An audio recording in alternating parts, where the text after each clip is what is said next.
लोग हैं भाई। आप कैसा प्रधानमंत्री हैं जो अपने ही लोगों का आरक्षण खत्म करने पे तुले हुए हैं, अपने ही लोगों को शिक्षा और स्वास्थ्य से वंचित करने पे लगे हुए हैं। ये मोहन भागवत के इशारा पर चलने वाला प्रधानमंत्री ये ओबीसी नहीं है, ये ढोंगी है। जिस तरह से योगी और ऐसे लोग देश में आ रहे हैं, उसको क्या शिक्षा का महत्व पता चलेगा। नमस्कार, मैं हूं सीमाब, आप न्यूज़ फॉर नेशन देख रहे हैं। पटना विश्वविद्यालय की अपनी एक गरिमा है और इसका अपना एक मकाम है।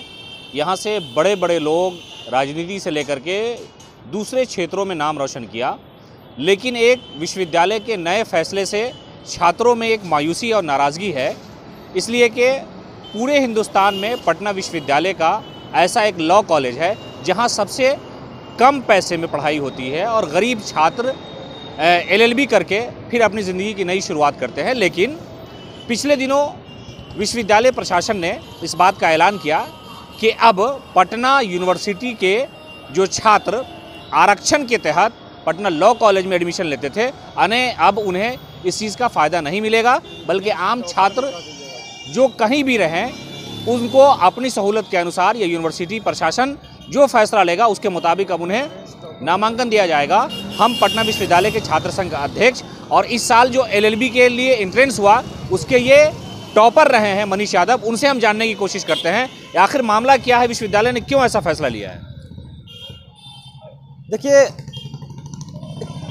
हम कहेंगे कि एक नई शिक्षा नीति की जब बात की जाती है, जब नरेंद्र मोदी ने कहा कि और अन्य लोगों ने कहा कि एक नई शिक्षा नीति देश में लागू की जाएगी, तो हमें लगता है कि जिस तरह से कम पैसे में पढ़ाई होने वाला जितना सरकारी संस्थान है, जहां रिक्शा ठेला चलाने वाला का बाल बच्चा, हम जैसे किसानों का बाल बच्चा, गरीब मजदूर का बाल बच्चा कुछ पढ़कर इच्छुक था कि हम भी न्यायालय जाएं, जहां गरीबों को के साथ अन्याय होता है वहां उसको न्याय दें। ये लॉ कॉलेज, इस लॉ कॉलेज के अभी कई चीफ जस्टिस हैं, पटना हाई कोर्ट में कई जज हैं जो कि बिल्कुल ही साधारण परिवार से थे।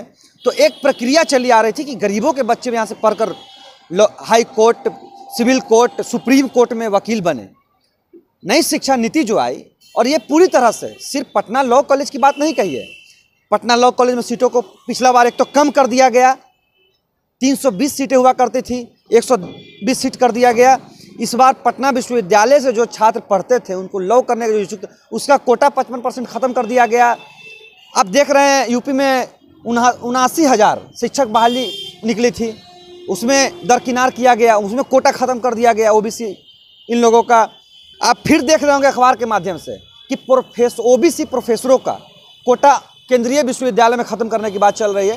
तो ये पूरी तरह से कहीं ना कहीं गरीब, शोषित, वंचित वर्ग के ये जहाँ तक जो जानकारी है कि यूनिवर्सिटी प्रशासन ने राजभवन को 2010 में ये प्रपोजल भेजा था कि पटना यूनिवर्सिटी प्रशासन ने राजभवन को 2010 में ये प्रपोजल भेजा था कि पटना यूनिवर्सिटी के छात्र जो होते हैं, जो पास आउट होते हैं और जो लॉ करना चाहते हैं, उनको रिजर्वेशन दिया जाए ताकि उनको आसानी हो जाए। ये एक अधिकार जैसा था, उसको ख़त्म कर दिया। इस पर कहाँ तक आपकी जानकारी है? देखिए, 2010 की बात कही जा रही है। जो अभी लॉ के प्रिंसिपल हैं, प्राचार्य हैं मोहम्मद शरीफ, जिनसे हमने बातचीत की, उन्होंने कहा कि 10 में एक रेगुलेशन लागू हुआ था कि जब एंट्रेंस एग्ज़ाम होगा लॉ कॉलेज का तो आप यूनिवर्सिटी का कोटा ख़त्म कर दीजिएगा। लेकिन एक वाजिब बात है, पहले तो पूरे पटना विश्वविद्यालय में 80-20 का कोटा चलता है। PG चले जाइए, आप PG में एडमिशन लेने जाइएगा, पटना यूनिवर्सिटी के लोगों का कोटा है, वो ख़त्म नहीं हुआ। और सबसे बड़ी बात कि अगर 2010 में ये लागू हुआ रेगुलेशन, तो इसे लागू करते करते 2022 कैसे आ गया? उस समय नीतीश कुमार जी की सरकार हुआ करती थी, आज भी नीतीश कुमार जी की सरकार है। आखिर अब इस पर गौर करने की कौन सी बात हो गई? आपने उस समय इसको ख़त्म क्यों नहीं किया?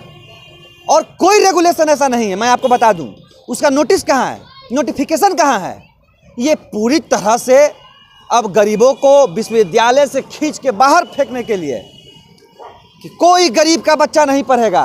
मैंने तो कहा कि देश की 80% आबादी को अगर राष्ट्रवाद के नाम पे नरेंद्र मोदी जी जोड़े हुए हैं, तो उस 80% में मात्र 10% आबादी ही इस देश के बड़े बड़े संस्थानों पे कब्जा किए हुए है।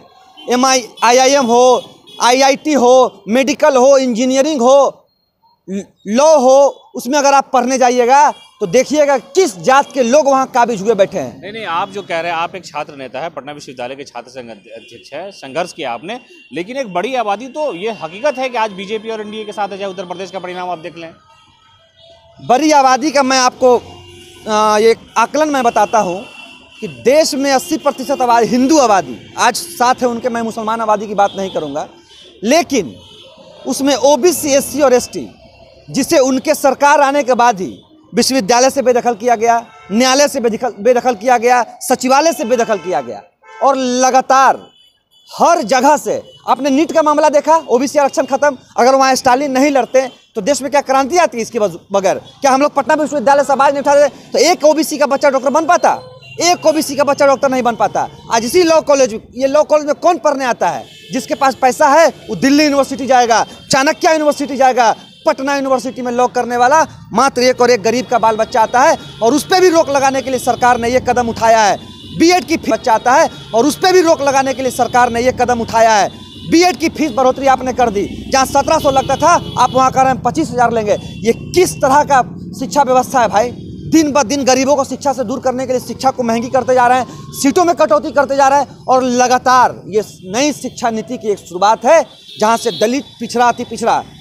आपने तो सिर्फ घंटा थमा दिया, हमने शिक्षा और स्वास्थ्य मांगा, आपने कहा मंदिर लो, हमने रोजगार मांगा, आपने कहा राष्ट्रवाद लो, हम रोटी मांग रहे हैं, आप हमें हिंदुस्तान पाकिस्तान दिखा रहे हैं।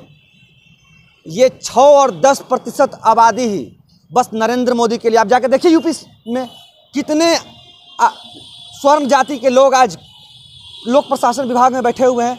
आप उसमें बताइए कि कितना ओबीसी समाज का लोग बैठा हुआ है, कितना माइनॉरिटी समाज का लोग बैठा हुआ है। जब ये देश आज़ाद हुई थी तो उतनी ही भूमिका, अरे हम तो कहेंगे कि जो गोडसे, नाथूराम गोडसे जैसे लोग, जो आरएसएस और अन्य लोगों के विचारधारा पर चलने वाले लोग, अरे हम तो अंग्रेजों से लड़ें, आपके कहने पे हम पाकिस्तान से भी लड़ें।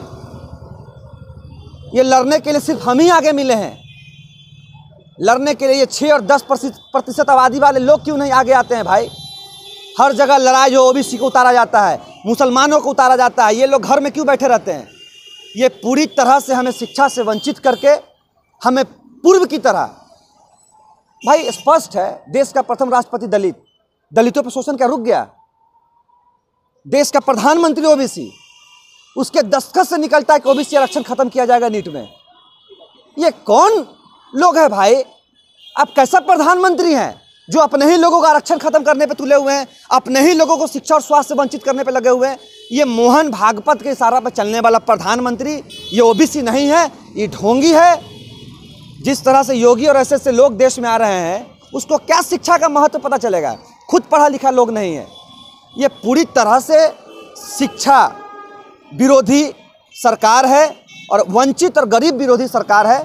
जब तक ऐसे लोग हम लोगों को हिंदुत्व के नाम पे जो तोड़ते रहेंगे, तब तक, जब तक हम लोग बढ़ते रहेंगे, तब तक हम लोग शिक्षा, विश्वविद्यालय और रोजगार से वंचित होते रहेंगे, याद रखिएगा। आपने सुना मनीष जी से, मनीष जी ने साफ तौर पर कहा कि जो यूनिवर्सिटी प्रशासन ने फैसला लिया है, ये गरीब बच्चों को शिक्षा से वंचित रखने का प्रयास किया जा रहा है।